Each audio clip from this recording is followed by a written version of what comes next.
Crow steal one seed from a farmer. What would the farmer do? Option 1. Chase the crow for 2 hours to recover one seed.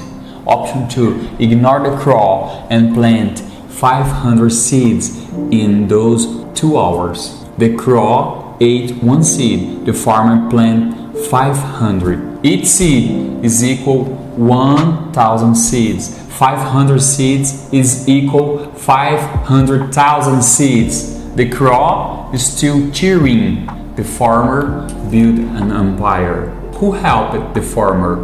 The crow. Because the crow forced him to stop protecting and start multiplying. 10% will always leak.